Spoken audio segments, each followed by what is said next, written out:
వరకు వెంట నువ్వు ఉంటే గుండె గుడిని కానుకివ్వనా.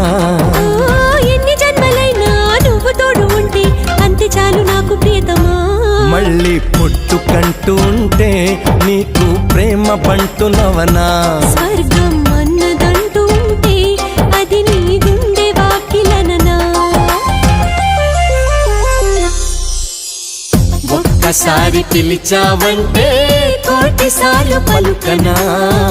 ఒక్కసారి చూసావంటే 100 ఏళ్ళు బతకనా.